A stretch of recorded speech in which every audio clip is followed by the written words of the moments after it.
शुरू करने से पहले परमात्मा के नाम का जयकारा लगाएंगे। बोलिए परमपिता परमात्मा की जय हो। सतगुरु बंदी छोड़ कबीर साहिब की जय। सतगुरु वैराग साहिब की जय। सतगुरु मदनपति साहिब की जय। सभी संतों की जय। सभी हंसों की जय। आज के आनंद की जय। सकल हंस को बंदगी साहेब बंदगी सतनाम।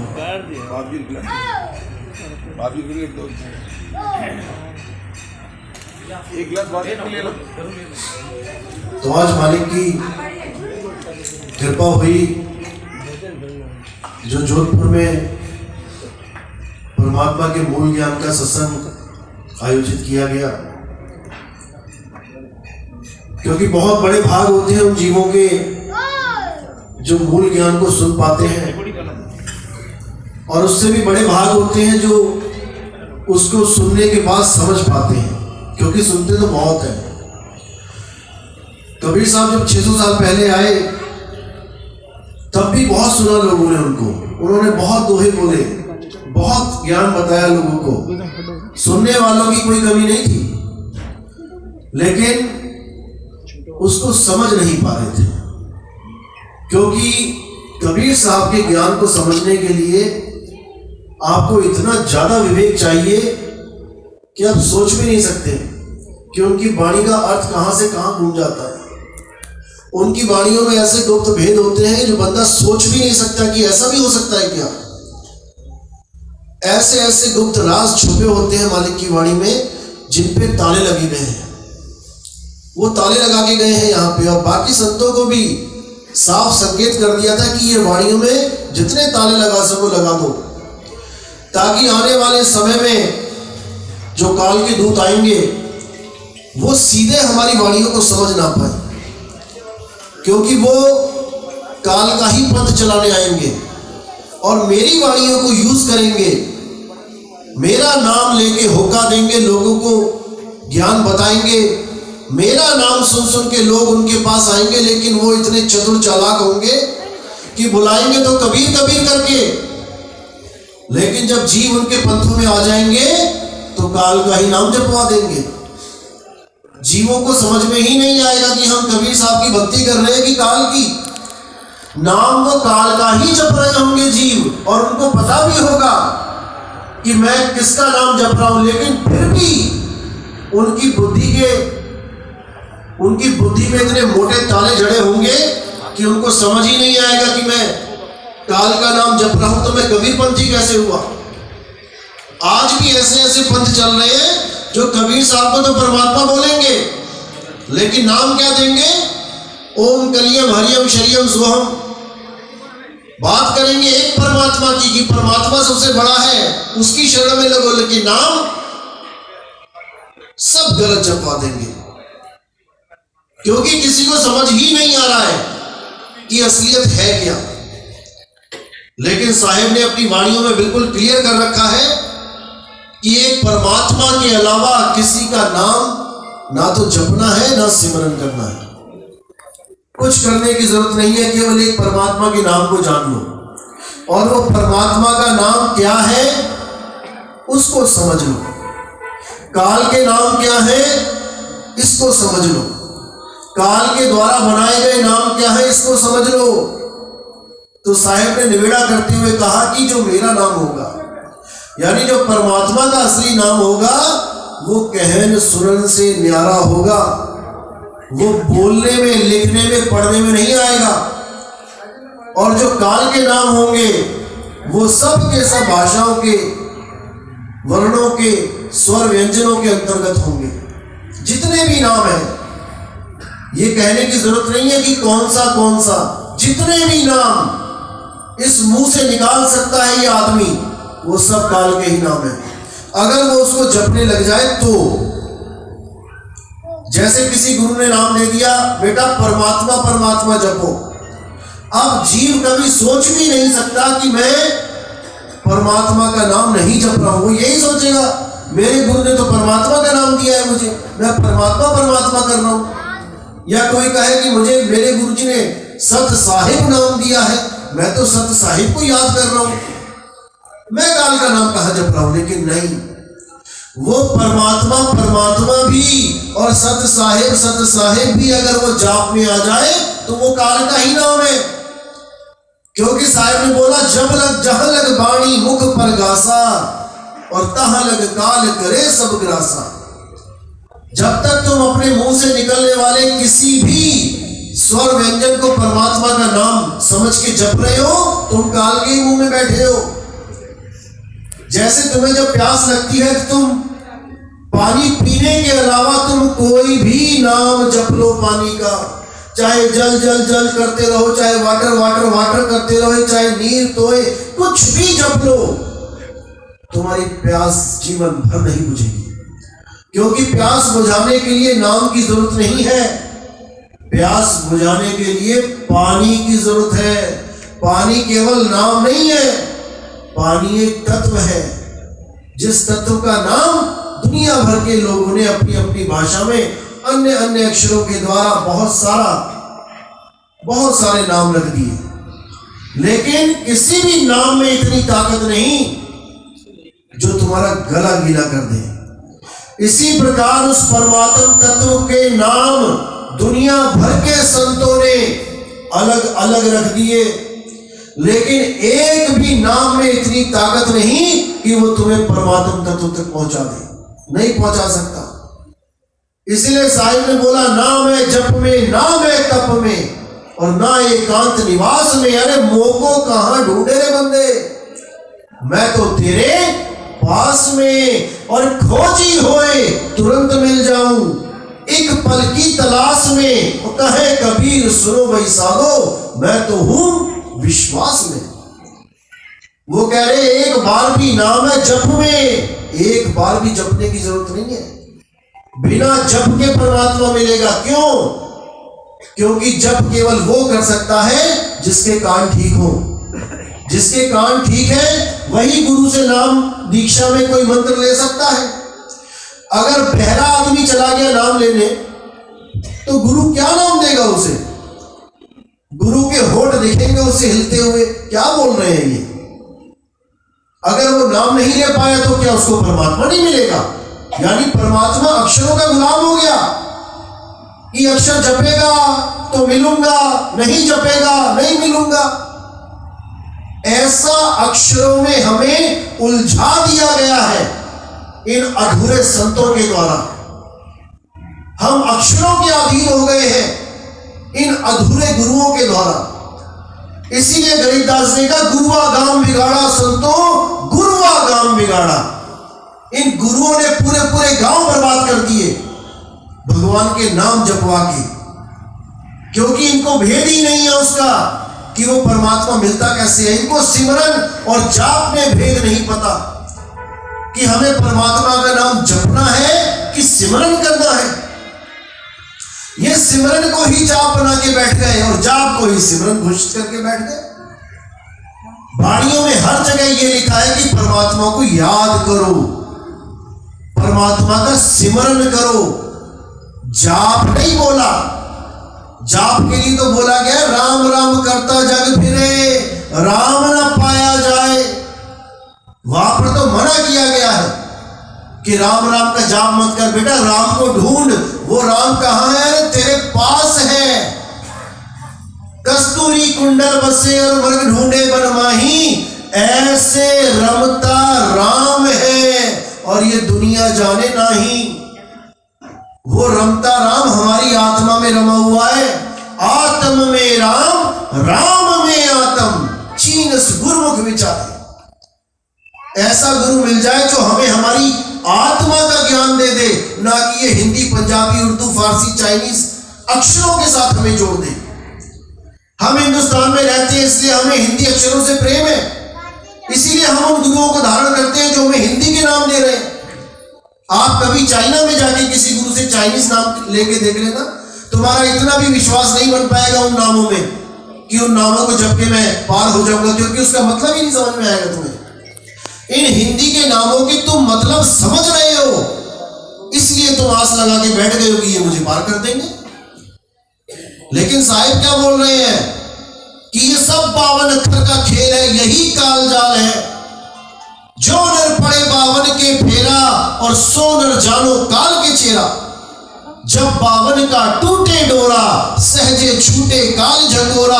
अरे फिर नहीं आए, फिर नहीं जाए, और सार शब्द में रहे समाये। वो सार शब्द कोई मंत्र नहीं है, वो सार शब्द वो चीज है जिसमें आप समाओगे, और ऐसा समाओगे कि फिर तुम्हें कोई अलग नहीं कर पाएगा। इसलिए साहब ने बोला, जाप मरे या जप्पा मरे, अनहद भी मर जाए, और सुरत समाए शब्द में, और वाको काल न खाए। वो सुरत एक बार शब्द में लीन हो गई, अब उसको काल नहीं पकड़ सकता। जैसे गंगा नदी पे कितने ही बांध लगा दो आप, कब तक लगा पाओगे? जब तक वो समुद्र में नहीं गिर गई। कहीं भी लगा लो, लेकिन एक बार वो समुद्र में समा गई, अब क्या बांध लगाओगे? अब तुम्हारी बस की बात नहीं है बांध लगाना। तो साहिब क्या कह रहे हैं कि सुरत समाए शब्द में, और वाह तो काल ना खाए। अब उसको काल नहीं पकड़ सकता, लेकिन तब तक नहीं छोड़ता वो जब तक उसे सुरत को सही शब्द ना मिल जाए। क्योंकि शब्द तो सारे ही गुरु देते हैं, कहीं भी चले जाओ उसी वक्त हिंदी के अक्षर, पंजाबी के अक्षर, उर्दू के अक्षर कोई भी पकड़ा देगा, अरबी में कलमा पढ़ा देगा, अंग्रेजी में प्रेयर पकड़ा देगा, हिंदी भाषा में स्वर व्यंजन पकड़ा देगा, जपते रहो। इसीलिए गुरु ग्रंथ साहब में कबीर साहब ने साफ लिख दिया, वहां पे वाणी बताई, 52 अक्षर जोड़े आन, और सकिया न अक्षर एक पहचान। ये 52 अक्षर जब से पैदा हुए, देखो कितने सारे 52 अक्षर लिखे हैं, इसी में से उठा उठा के अपने अपने भगवानों के नाम बना लिए। अब भगवान परमात्मा देखा किसी ने नहीं, बस इन अक्षरों को ले लेके झगड़ा कर रहे हैं। तेरा अल्लाह छोटा है, मेरा राम बड़ा है, तेरा वाहेगुरु छोटा है, मेरा खुदा बड़ा है। ना वाहेगुरु का पता, ना अल्लाह का पता, ना राम का पता, लेकिन अपने अपने अक्षरों को उठा के उनको महान बनाने में लगे। इसलिए साहिब कह रहे 52 अक्षर जोड़े आन, और सकिया न अक्षर एक पहचान। उस एक अक्षर को कोई नहीं जान पा रहा है। अगर वो एक अक्षर समझ में आ जाए तो ये सब 52 का खेल ही खत्म हो जाएगा। तब ये जीवात्मा 52 के जंजाल से निकलेगी। अरे 52 के जंजाल में फंस गया ये संसार, और सिमरन 52 का करे कैसे लागे पार। जब तक हमें यही समझ नहीं आया कि हमने करना क्या है, जब तक हम उलझे ही रहेंगे। तो साहिब कह रहे, जब 52 का टूटे डोरा, ऐसा गुरु तुम्हारे जीवन में आ गया जो 52 का डोर ही तोड़ दे, अब तुम्हें काल नहीं पकड़ पाएगा। क्योंकि अब तुम्हें तत्व का ज्ञान दिया जाएगा, यानी तुम्हें वस्तु का ज्ञान दिया जाएगा। यानी अब प्यास लगी है तो गुरु पानी पानी जपने को नहीं देगा, जो जप भी रहे हो उसको छुड़वा देगा। अब वो क्या कहेगा, अब तुम्हें उस तत्व का ज्ञान कराएगा जिसके कारण तुम्हारा गला गीला होगा। अब तुम पानी पियोगे, अब नाम नहीं जपोगे। अब ऐसा गुरु जब तुम्हें धारण कर लोगे, तब जाके तुम एक उस अक्षर को पहचान पाओगे। वो एक अक्षर क्या है? वो एक अक्षरी आत्मदेव है। उसी आत्मदेव को खोजना है। मोको कहां ढूंढे रे बंदे, मैं तो तेरे पास में। उस आत्मदेव से ज्यादा पास हमारा कोई नहीं है, लेकिन हम उसको समझ नहीं पा रहे, उसको जान नहीं पा रहे। उसी आत्मा को संस्कृत भाषा में अक्षर बोला जाता है, अक्षर। और इन 52 अक्षरों को भी अक्षर ही बोला जाता है। 2 प्रकार के अक्षर है, एक 52 अक्षर और एक आदि अक्षर। आत्मा अजन्मा, शाश्वत, नित्य, पुरातन, सनातन, अडोल, अबोल, अछल। अब उस आत्मा का लखाव कराना है और इन 52 अक्षरों को छुड़वा देना है। सोई गुरु पूरा कहावे, 2 अक्षर का भेद बतावे, एक छुड़ावे और एक लखावे, तब प्राणी निज घर को जावे। उसी एक अक्षर को आत्मा कहते हैं और उसी का ज्ञान देने कबीर साहब इस दुनिया में आते हैं। जब मैं आत्मा बोलता हूं तो आत्म देव समझा करो, ना कि जीवात्मा। जीवात्मा तो हम सारे हैं ही हैं, लेकिन आत्मदेव को खोजना है। तो साहब कह रहे आत्म ज्ञान बिना नर भटके, कभी कावा कभी काशी और जल में मीन प्यासी, मुझे देखते आवे हंसी। किसको खोजना है? आत्म ज्ञान। आत्म ज्ञान का मतलब ये नहीं मैं किसी देवी देवता का नाम जपने लग जाऊं, मैं किसी गुरु महाराज का नाम जपने लग जाऊं, मैं किसी अल्लाह वाहिगुरु गॉड को याद करने लग जाऊं। आत्म ज्ञान का मतलब है आत्म यानी मेरा खुद का, मेरा निजी। जैसे हम कहते हैं आत्महत्या यानी मैं किसी और की हत्या ना करके अपनी हत्या करूं, तो ये आत्महत्या कहलाती है। आत्म रक्षा यानी मैं किसी और को ना बचा के अपनी रक्षा करूं, ये आत्म रक्षा कहलाती है। आत्म कथा यानी मैं किसी और की कथा ना लिख के अपनी कथा लिखूं, ये आत्म कथा कहलाती है। और किसी और का ज्ञान ना लेके मैं अपना ज्ञान लूं, ये आत्म ज्ञान कहलाता है। आत्म ज्ञान के लिए किसी अक्षर किसी नाम की जरूरत नहीं है, किसी अन्य भगवान देवी देवताओं की जरूरत नहीं है। आत्म ज्ञान के लिए केवल आपके निज स्वरूप की जरूरत है। आप समझ जाओ कि मैं ये शरीर नहीं हूं, ये शरीर ही मुझे जीवात्मा बना के बैठा रखा है शरीर ने। अब इसी को पलट के आपने शुद्ध चैतन्य स्वरूप आत्मदेव हो जाना है। और उसको कैसे होना है? केवल अपनी सूरत को पलटना है। सूरत को पलट के कहां लगाना है? जहां से बिछड़ी थी। कहां से बिछड़ी थी? सार शब्द से। इसी को बोला कि उलट समानी आप में और प्रगटी ज्योति अनंत, साहिब सेवक एक संग खेले सदा बसंत। अब बसंत ही बसंत हो जाएगी, अब पतझड़ नहीं होगा। कब होगा? जब तुम पलट जाओगे। कैसे पलटना है? जैसे कछुआ चलता है, कछुआ आगे को देख के जा रहा है संसार में, सूरत फैल गई संसार में, उसने हाथ पैर निकाल दिए और चल पड़ा अपनी यात्रा करने। अब जितने भी जानवर है कछुए को छोड़ के, जब भी उनको भय आता है, कोई जानवर उनका पीछा करता है, मारने को आता है, तो वो भागते हैं अपने घर की तरफ। कोई गुफा में भागने की कोशिश करता है, कोई बिल में घुसने की कोशिश करता है। जैसे चूहे के पीछे बिल्ली पड़ जाए तो चूहा बिल देखता है कि कहां छुप जाऊं जाके, क्योंकि हर जीव सेव मोड की तलाश करता है। मैं क्या करूं? यहां तक कि आपको भी कोई मारे तो आप भी सिकुड़ जाते हो। ऐसे हो जाते हैं लोग कि मार दे भाई, पीठ पे जितना मारना है, बचने की कोशिश सिकुड़ के ही करते हो। ऐसे ही कछुआ क्या करता है? जैसे ही कोई जानवर आता है उसको खाने के लिए, वो अपने आप में समा जाता है। अब जैसे ही वो अपने आप में समाया, अब उस जानवर के लिए वो कछुआ एक पत्थर के ढेले के बराबर है, अब इससे ज्यादा कुछ भी नहीं। अब वो सूंघता है चार चक्कर लगा के कि अब इसको क्या खाऊं, क्या चाटूं इसे मैं। वो तो चला गया अंदर, तो उसको छोड़ के आगे चला जाता है।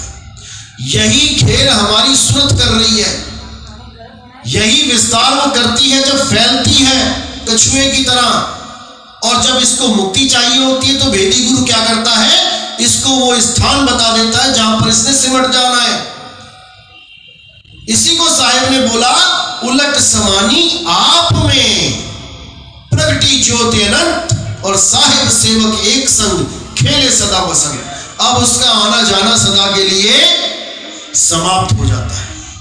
तो यही हमने सीखना है सूरत शब्द योग में कि अब हमने नाम नहीं जपने हैं, अब हमने कोई अजप्पा जाप नहीं करना, अब हमने कोई कानों में उंगलियां डाल के अनहद नाद नहीं सुननी, अब हमने कोई प्रेयर, कोई नमाज, कोई और आरतियां नहीं गानी।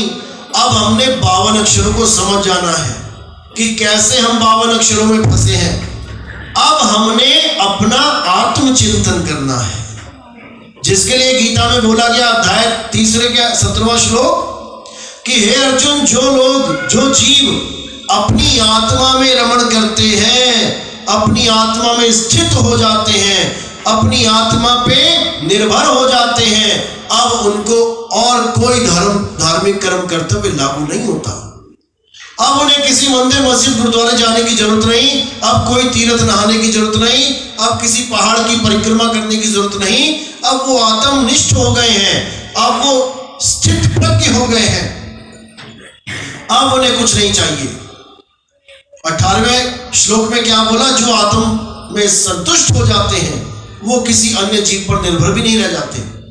अब वो किसी का वेट नहीं करेंगे कि कोई गुरुजी आएगा और मुझे पार कराएगा। अब उनको वो चीज स्वयं मिल जाती है जिसकी उनको तलाश है, जिसकी उनको खोज है। तो यही संदेशा सब संतों ने दिया, किसी भी संत ने अलग बात नहीं करी। जितने भी पार ब्रह्म के ज्ञानी थे, जितने ब्रह्म ज्ञानी थे, उन्होंने ये बात नहीं करी। उन्होंने मंत्रों की साधना ही करी है।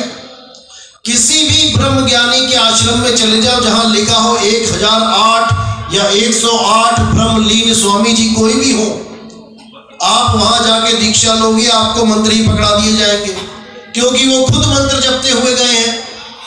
तो मंत्रों की साधना करने के बाद हमें जो अवस्था मिलती है वो ब्रह्म अवस्था कहलाती है। हम जीव से ब्रह्म हो जाते हैं, एको अहम ब्रह्मस्मि कह के शांत हो जाते हैं। लेकिन जो असली चीज है वो ब्रह्म ज्ञान भी नहीं है। ब्रह्म से आगे बढ़ जाना है, पार ब्रह्म को पहुंचना है। तो नानक साहब कह रहे हैं, ताती वाव न लागई, पार ब्रह्म शरणाई। जो पार ब्रह्म की यानी आत्म देव की शरण में चले जाते हैं, उनकी ब्रह्म अवस्था भी छूट जाती है, क्योंकि ब्रह्म अवस्था ही जगत का कारण है। ये